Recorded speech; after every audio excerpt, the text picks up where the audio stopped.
자, 다음에 자산세 보겠습니다. 자, 자산세는요, 자산의 보유에 대한 과세, 이전에 대한 과세, 자본, 이득에 대한 과세로 구분이 되죠. 자, 자산세는 대체로 물세에 해당합니다. 자산에 대해서 부과하는 세금인데 종합토지세와 같이 인세 형태를 가지는 경우도 있다. 가볍게 읽어보시고요. 자, 재산세가 있고 상속세가 있습니다. 자, 재산세는요, 부동산, 고정자산 등 납세자가 보유한 특정한 유형 자산에 부과하는 물세이고요. 자, 재산세 부과의 근거는요, 자, 어떠한 재산의 가치가 증가하는 데에는 우리 사회가 전체적으로 공급한 공공 서비스의 편익을 받았기 때문에 그 재산의 가치가 올라간 것이다라는 것이 편익 원칙에 근거한 견해입니다. 자, 이게 어떤 소리냐? 어떠한 토지가 있어요. 근데 이 토지의 가치가 만약에 이렇게 도로가 개설되어서 이 토지의 가치가 올라갔다라고 합시다. 자, 그러면 이 토지의 가치가 올라간 이유는 우리 공공 서비스인 도로의 개설로 인한 것이니까 이렇게 가치가 증가한 것에 대해서 당연히 다시 공공이 조세로서 환수할 수 있다. 그러한 논리가 되겠죠. 자, 두 번째, 재산을 많이 갖고 있는 사람일수록 담세 능력이 큰 사람이니까 자, 능력 원칙에 부합하도록 그러한 사람이 세금을 더 많이 내는 것이 타당하다. 그런 견해이고요. 자, 그 밖에 부의 집중을 완화하고 소득세를 보완하는 근거 등으로서 재산세를 부과할 필요가 있다. 그러한 내용들입니다. 읽어보시면 쉽게 이해하실 거예요. 자, 재산세 부담의 귀착인데요. 자, 재산세는요, 전통적 견해가 있고 새로운 견해가 있습니다. 자, 전통적 견해는요, 여기다가 적어드릴게요. 자, 전통적 견해가 있고 새로운 견해가 있는데 전통적 견해는 우리 이러한 재산세를 물품세라고 봅니다. 물건에 대한 세금에서 물품세라고 보고요. 새로운 견해는요, 자본에 대한 과세로 봅니다. 자, 우리 그래서 물품세라고 하는 것은요, 물품세 부과의 효과는 우리가 앞부분 조세의 전가와 귀착에서 물품세 부과의 효과에 대해서 이미 공부를 했습니다. 수요와 공급의 가격 탄력성의 크기에 의해서 수요자의 부담과 공급자의 부담의 상대적인 크기가 결정된다라고 했어요. 자, 우리 그랬을 때 전통적 견해에 의했을 때 자, 먼저 토지, 자, 먼저 얘를 토지로 나누고요. 그 다음에 건물로 나눌게요.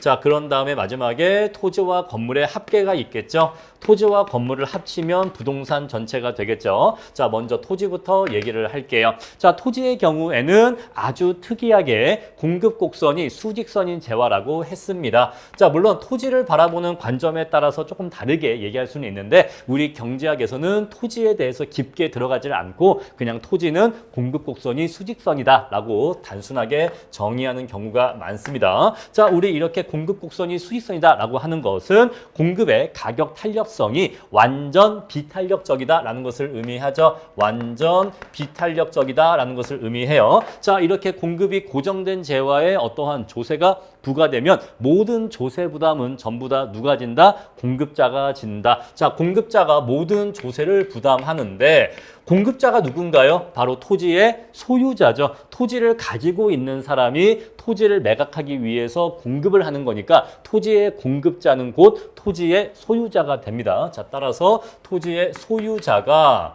모든 조세 부담을 진다. 모든 조세 부담을 진다. 이렇게 정리하시면 되겠죠.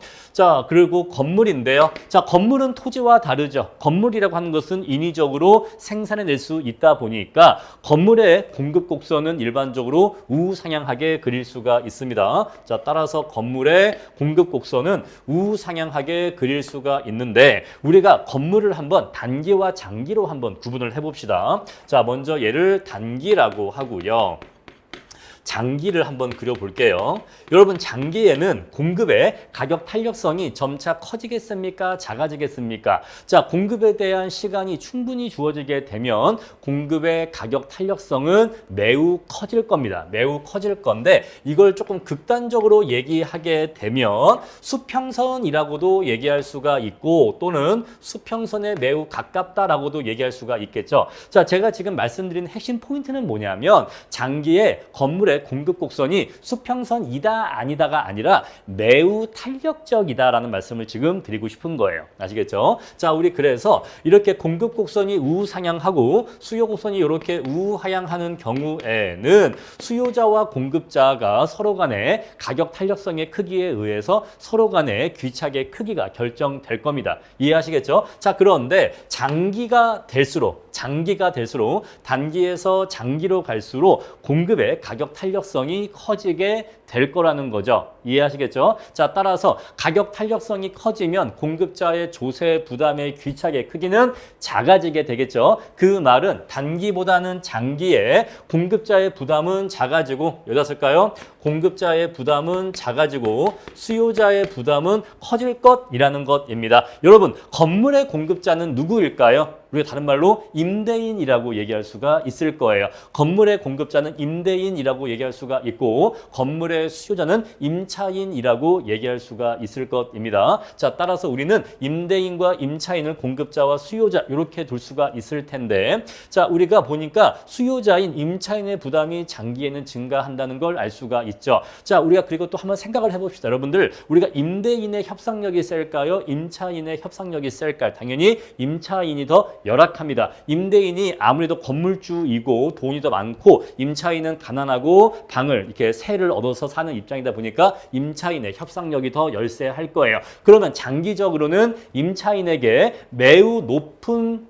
조세 부담이 전가될 거라는 걸 알 수가 있겠죠. 자, 이렇게 내용 정리하시면 됩니다. 자, 그럼 이제 토지와 건물을 합치면 부동산 전체가 되는데, 자, 그래서 전체적으로 어떻게 된다는 얘기냐? 잠깐만 교과서 텍스트 볼게요. 자, 토지는 공급이 매우 비탄력적이기 때문에 대부분 토지 소유자가 부담한다. 우리 이것을 조세의 자본화라고 했었죠. 자, 두 번째, 건물은 단기에 공급이 비탄력적이지만 장기에는 탄력적이 되기 때문에 건물에 대한 재산세는 장기로 갈수록 건물의 수요자인 임차인에게 전가가 된다라는 것까지 말씀드렸습니다. 자, 그럼 이제 합칠 건데, 자, 이러한 전통적 견해 토지와 건물을 합치게 되면 전체적으로 재산세는 대체로 역진적인 성격을 가지게 된다라고 보는데, 자, 우리가 토지 위에 건물을 짓잖아요. 토지 위에 건물을 짓는데 건물이라고 하는 거는요, 토지 위에 이렇게 지을 수도 있지만 이렇게 지을 수도 있어요. 그죠? 자, 일반적으로 건물은 그 토지 위에 층층이 쌓아 올려서 높은 층까지 건물을 지을 수가 있겠죠.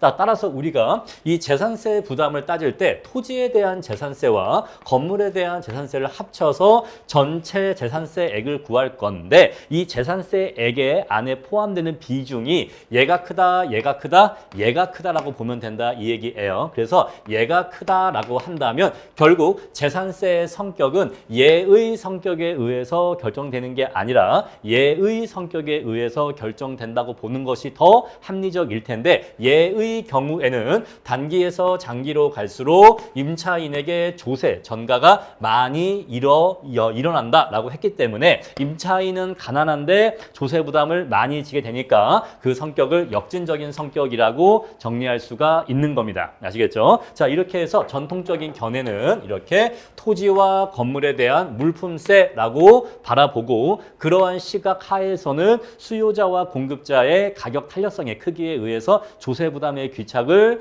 판단해야 되는데, 그렇게 분석을 해보니까 자, 건물에 대한 재산세가 장기적으로 임차인에게 매우 많이 전가가 되기 때문에 우리 전체적으로는 역진적이라고 얘기할 수가 있다. 임차인에게 많이 전가가 된다라는 것이에요. 자, 그래서 뭐 저는요, 정치적인 얘기는 전혀 하고 싶지 않아요. 전혀 하고 싶지 않은데 경제적인 얘기만 하자면 우리가 뉴스에서 그런 게 있어요. 건물주들에게 재산세를 높이자.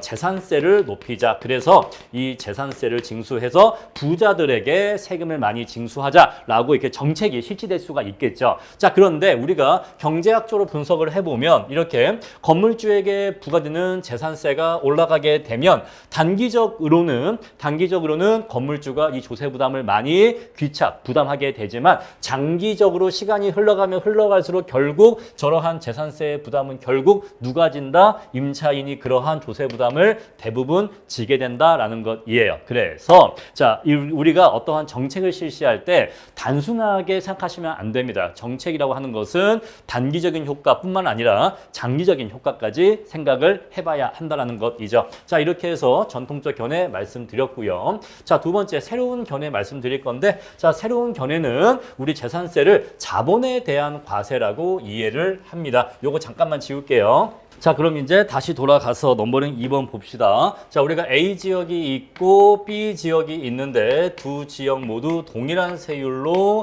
자본에 대해서 과세가 이루어지게 되면 TK가 부과가 되면은 우리 이것은 일반 요소세라고 이해할 수가 있겠죠. 자, 우리 교과서 299페이지 다시 돌아가시면 노동에 대한 일반 요소세 나와 있는데 우리 노동을 자본으로 바꾸면 자본에 대한 일반 요소세로 바꿀 수가 있겠죠. 자, 우리 그랬을 때 우리 밑에 있는 파란색 글씨 보이시죠? 자, 노동 공급이 고정인데 앞으로 노동을 자본으로 바꿔서 읽을 거예요. 자, 자본 공급이 고정되어 있는 상대적으로 단기에는 자본가에게 조세 부담이 많이 귀착된다. 뭔가의 공급이 고정되어 있으면 그 고정된 공급자에게 조세 부담이 많이 귀착된다는 거 이미 우리는 여러 번 봤죠. 자, 우리 자본 공급이 가변적인 장기에는 여기 있죠. 자본 공급이 탄력적 또는 가변적인 장기에는 자본 공급이 감소하게 되면 자본 자체의 공급이 감소하게 됩니다. 자, 우리가 일을 할 때 L분의 K라고 하는 요소 집약도가 있는데 자, 장기에는 자본에 대해서 조세를 부과하니까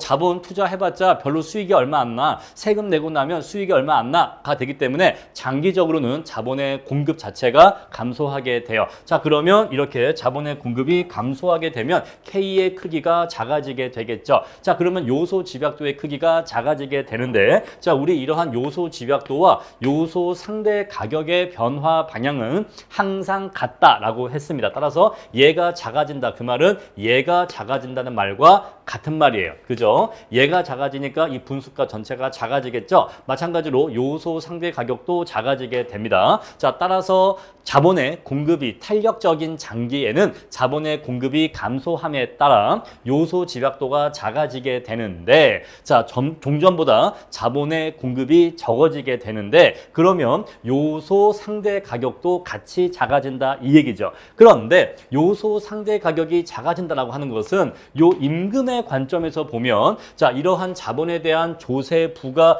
이전과 비교를 하면 자, 조세 부과 이전에 비해서 R분의 W가 작아진다는 거잖아요. 그 말은 조세 부과 이전과 비교하면 전이고 후인데 전보다 후가 더 작아진다는 거잖아요. 그것은 곧 임금이 상대적으로 하락한다는 걸 의미하는 거예요. 그래서 노동자에게 조세 일부가 전가된다라고 하는 것을 알 수가 있습니다. 자, 우리 그래서 2번에서 보시면 자본 공급이 탄력적인 장기에는 노동자에게 일부 전가된다. 왜 전가되는지 설명드렸고 이 내용은 299페이지에도 동일하게 있는 내용이었습니다. 이렇게 이해하시면 되고 자, 그럼 이제 우리는 넘버링 3번 으로 넘어가겠습니다. 자, 우리 두 개의 지역이 있는데 A 지역이 있고 B 지역이 있다. 그런데 A 지역에는 자본에 대해서 고율의 세금이 부과되고 자, B 지역에는 자본에 대해서 저율의 세금이 부과되었다라고 해보겠습니다. 자, 이러한 조세 부과 전에는 A 지역에서도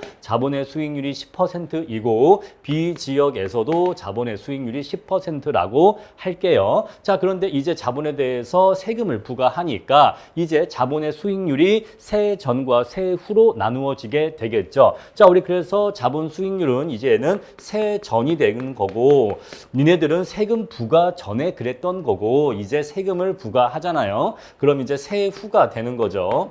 자, 세 후가 되니까 자, 제가 하나의 가상적인 숫자로서 세 후로 얘를 5%라고 두고 얘를 7%라고 두겠습니다. 자, 세금을 부과하니까 세후 수익률은 내려왔다는 거 아실 수 있을 거예요. 자, 우리 이렇게 두 지역 간에 서로 다른 세율로 자본에 대해서 과세를 하는 경우에는 A 지역에 있었던 자본이 B 지역으로 이동하고자 할 겁니다. 자, 왜냐하면요, A 지역에 자본을 투자하면 5%의 세후 수익률 얻을 수 있지만 이 자본을 B 지역으로 옮겨서 투자하게 되면 세후로 7%의 수익률 얻을 수 있거든요. 따라서 A 지역에서는 자본이 유출될 것이고 그 유출된 희소된 자본이 B 지역으로 유입될 거예요. 이해하시겠죠? 자, 우리 그래서 이제 A 지역은 자본이 빠져나갈 건데 자본이 빠져나가면 이제 이 A 지역은 자본이 흔해집니까? 귀해집니까? 귀해지죠. 자본이 빠져나가니까 상대적으로 자본이 희소해지면서 자본이 부족해지면서 자본이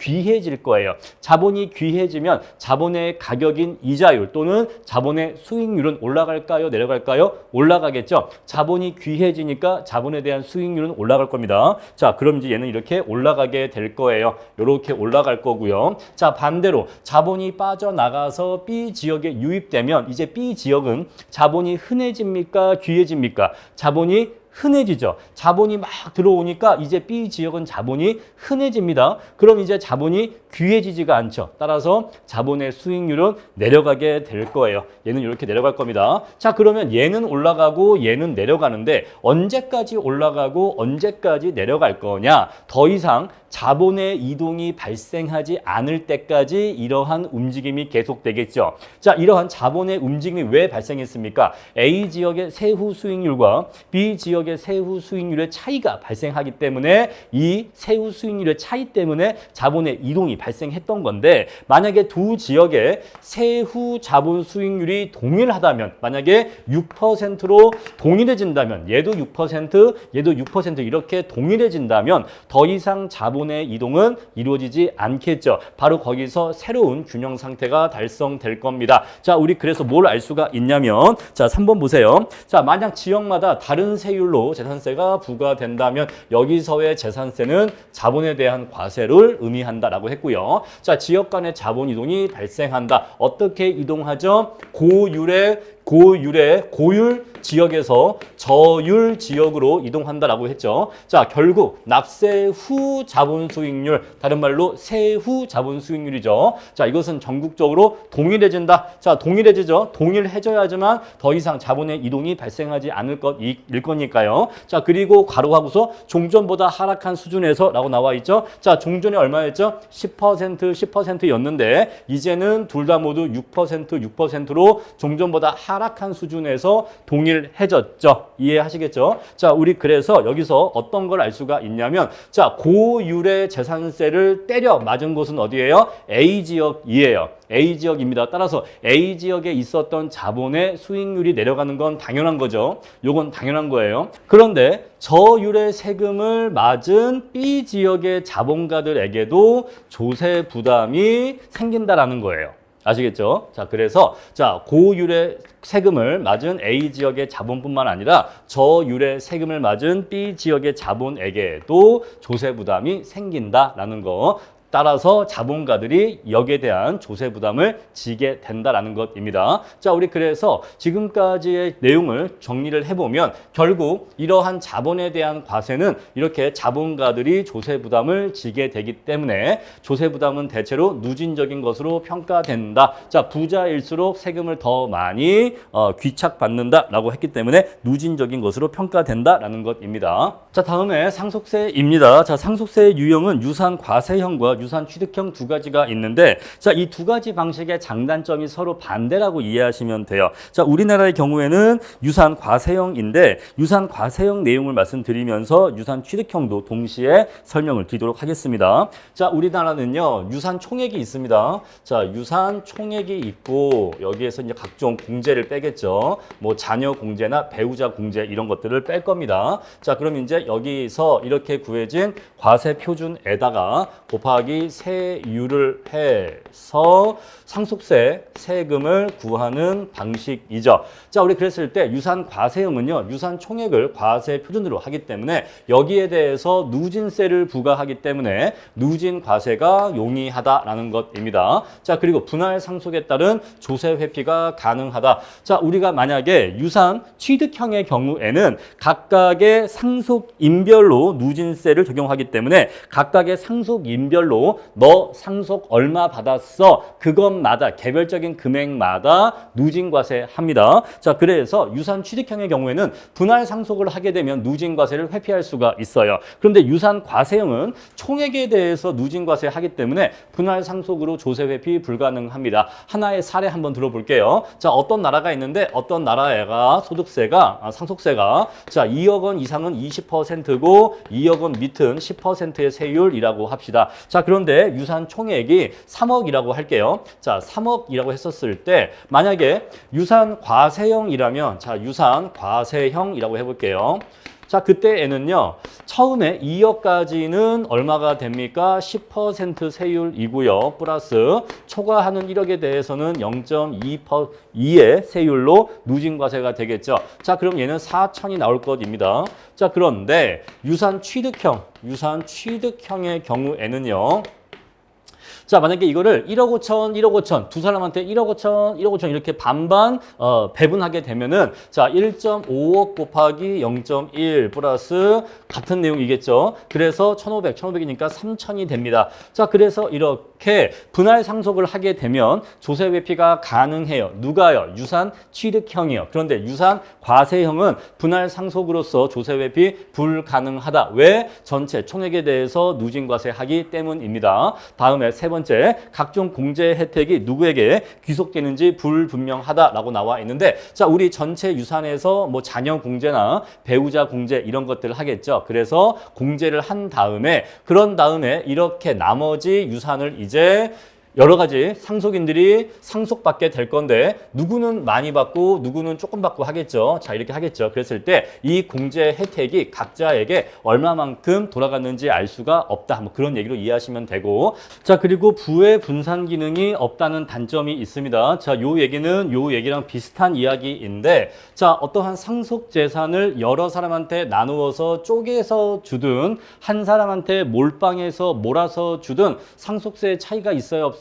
없죠. 상속세 차이가 없다 보니까 굳이 여러 사람한테 쪼개어서 나누어 줄 이유가 없습니다. 우리 이것을 부의 분산 기능이 없다라고 얘기하는 거예요. 만약에 여러 사람한테 이 재산을 이렇게 작게 쪼개서 여러 사람한테 나누어서 주는 게 상속세 부담이 적다라고 한다면 여러 사람에게 골고루 부가 분배될 수가 있는데 그러지를 못한다라는 것이죠. 자, 우리 다음 내용 볼게요. 자, 유산 취득형인데, 자, 유산 취득형은요, 각 상속인이 취득한 상속 재산을 과세 표준으로 해서 상속세를 과세하는 방식입니다. 자, 우리 여기에서 자, 우리 이렇게 세 사람이 상속받았다고 할게요. 자, A씨는 많이 받았고 B씨는 제일 조금 받았고 C씨는 그 다음으로 받았죠. 자, 그러면 A씨는 자신이 받은 상속 재산 가액에 비례해서 누진과세 하면 되고, 역시 누진과세 하면 되는데 아무래도 A씨가 제일 많이 받았으니까 더욱더 큰 조세 부담을 누진적으로 지게 되겠죠. 자, 상속인별로 누진세가 적용되므로 세 부담이 공평하다.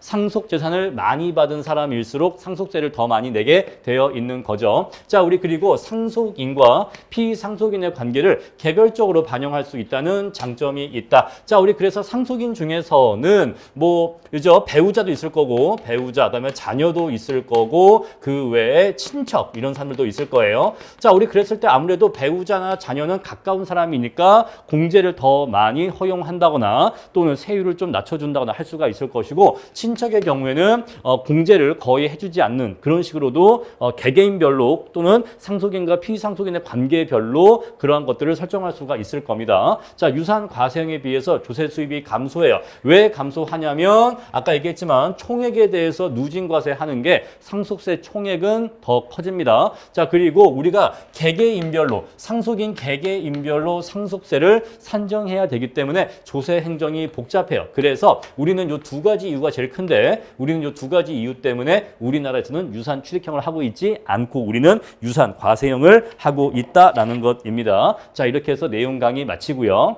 자, 그럼 교재에 있는 스피드 퀴즈 풀어보겠습니다. 자, 발생 원천과 관계없이 일정 기간 동안 개인의 경제적 능력을 증가시킨 수입을 모두 소득으로 보는 것을 순자산 증가설이라고 했죠. 자, 우리 그리고 자, 소득 발생 원천별로 계속적, 경상적으로 발생하는 소득만을 과세 대상으로 하는 것을 소득 원천설이라고 한다라고 했습니다. 자, 2번 순자산 증가설의 문제점 3가지 서술하시오. 교재 내용 참고해 주시고요. 자, 3번째 소득 공제의 기본적인 목적은 수평적 공평성을 달성하기 위해서라고 말씀드렸습니다.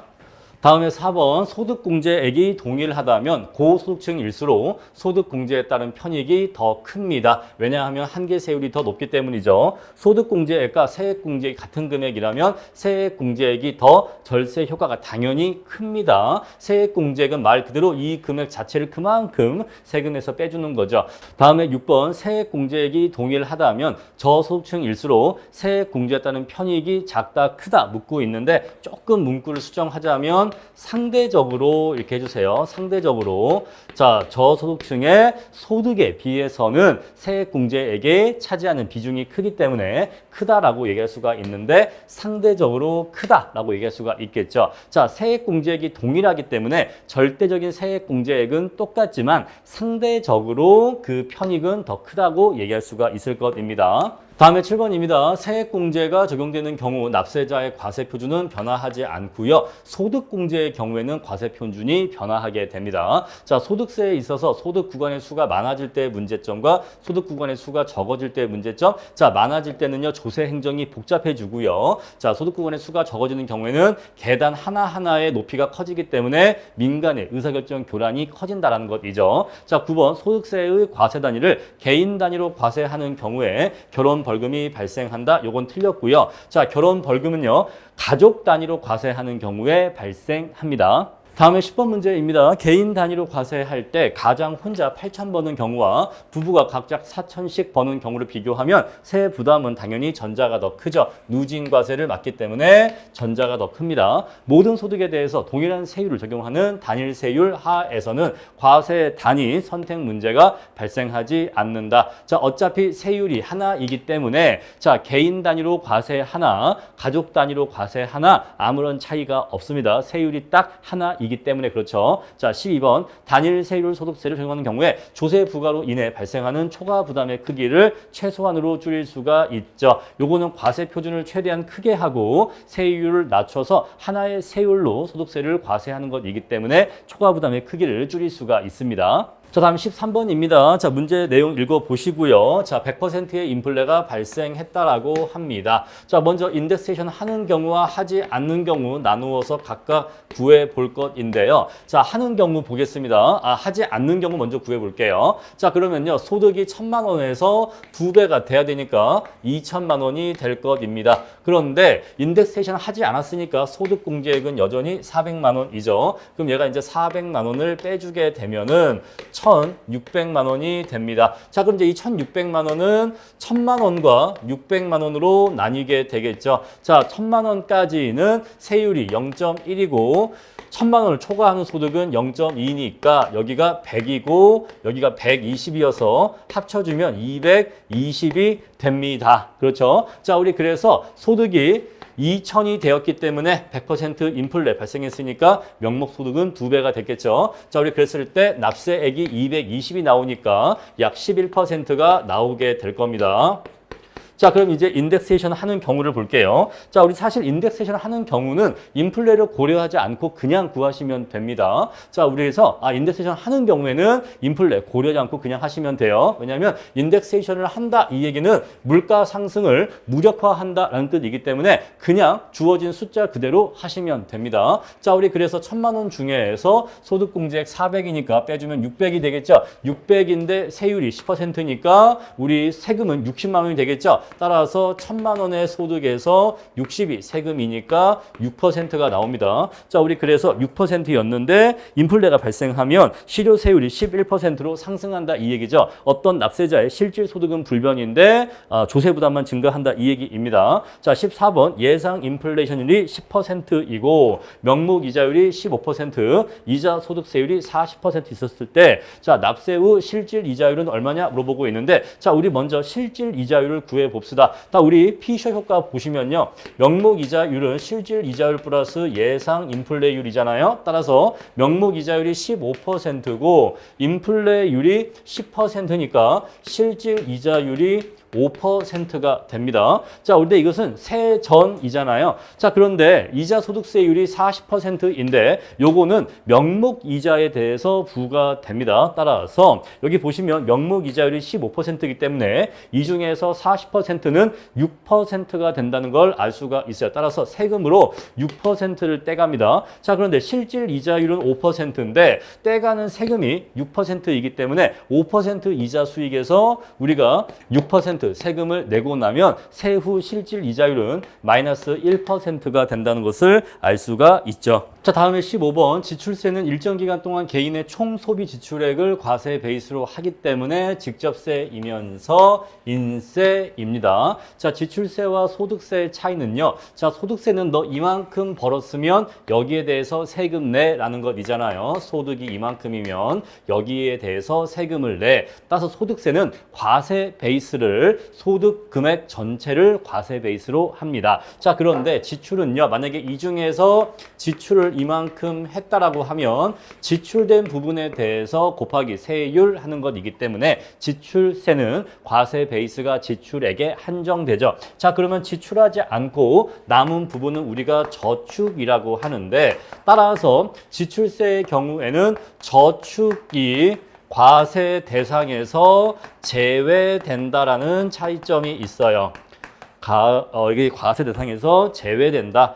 자, 그래서 저축을 과세 대상으로 하지 않기 때문에 자, 저축에 대해서 과세하지 않기 때문에 현재 소비와 미래 소비를 교란하지 않는다라는 차이점이 있습니다. 자, 지출세는 소비액에 대해서 부과하는 조세이므로 누진과세 가능합니다. 자, 우리 소비액을 마치 소득액처럼 바라봐서 누진과세 가능합니다. 다음에 18번 세법상의 당기 순이익과 경제적 이윤의 차이점 두 가지를 서술하시오. 자, 사실 이것은 세법상의 비용과 경제적 비용이 어떠한 차이점이 있느냐 하는 것과 똑같죠. 자, 바로 자기 자본에 대한 이자 비용, 자기 자본에 대한 이자 비용, 그리고 세법상 감가상각액과 경제적 감가상각액의 차이점.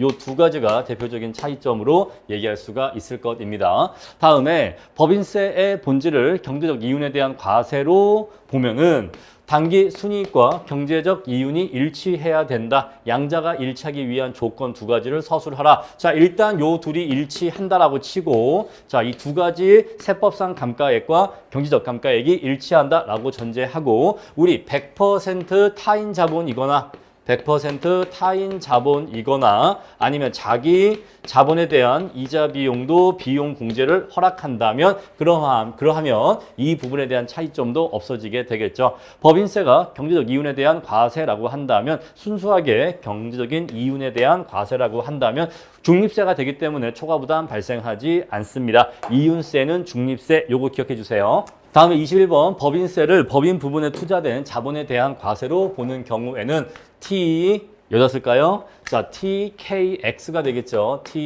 TKX인데 자, 법인 부분이 자본 집약적이라면 자, 우리 법인 부분을 X라고 하고 얘가 자본 집약적이라고 합시다. 자, 산출 효과와 요소 대체 효과, 산출 효과와 요소 대체 효과. 자, 이렇게 두 가지로 나눠봐야 되는데 산출 효과에 의하면 자, 우리 X 부분에 집약적으로 고용된 생산 요소가 자본이죠. 따라서 자, 집약적으로 고용된 생산 요소의 가격이 하락합니다. 자, 따라서 R분의 W인데 그거의 가격이 하락하니까 결국 우리 요소 상대 가격은 상승한다는 것을 알 수가 있고요. 자, 요소 대체 효과는요. 자, 우리 보시면은 자본에 대한 과세이기 때문에 요거는 자본에 대한 과세이기 때문에 자본의 가격을 떨어뜨리죠. 따라서 R분의 W에서 R의 크기를 떨어뜨립니다. 따라서 요소 대체과 또한 상승한다는 걸 알 수가 있어서 요거 더하기 하면은 요소 상대 가격은 반드시 상승한다는 걸 알 수가 있습니다. 자, 자본재 구입 후 인플레가 발생하는 경우에는 만약에 우리가 100을 주고서 자본재를 샀는데 자, 나중에 우리가 이것이 인플레가 발생해서 얘의 가치가 170이 되는 경우에는 플러스 70이 이렇게 증가하는 경우에는 자, 100에 대해서 감가할 게 아니라 170에 대해서 감가해야 되기 때문에 세법상 감가상각액은 경제적 감가상각액에 비해서 작아질 수밖에 없겠죠. 다음 23번입니다. 자, 법인세 절감을 위해서는 재고 자산을 평가할 때, 자, 우리가 재고 자산이 이렇게 점점 더 비싸진다라고 했었을 때, 법인세를 아끼려면 영업이익을 줄여야겠죠. 그러려면, 자, 이거를 매출 원가로 봐야 되고, 자, 다음에 요거를 재고 자산으로 봐야 됩니다. 따라서 재고 자산을 평가할 때는, 자, 뒤에 들어온 것이 먼저 나간다라고 봐서 후입산출법을 적용해야 됩니다. 자, 그리고 24번 법인세를 소득세와 완전 통합하는 자본이득 방식에 의했을 때 발생하는 문제점이 뭐냐라고 묻고 있습니다. 자, 법인이 돈을 벌었을 때 일부는 배당을 하고요. 나머지 일부는 사내에 유보를 하게 되는데 자, 배당에 대해서는 소득세를 부과합니다.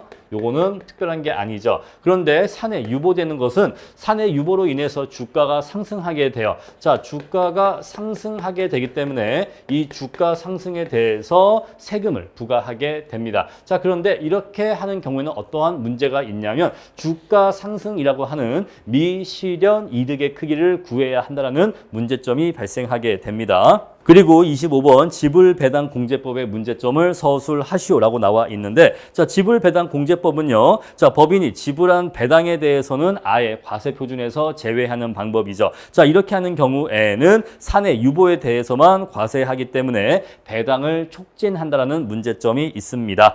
자, 다음에 자, 26번 문제 보도록 할게요. 자, 유통의 중간 단계에서 면세가 이루어지게 되면 조세 부담은 오히려 더 증가하게 된다라고 했습니다.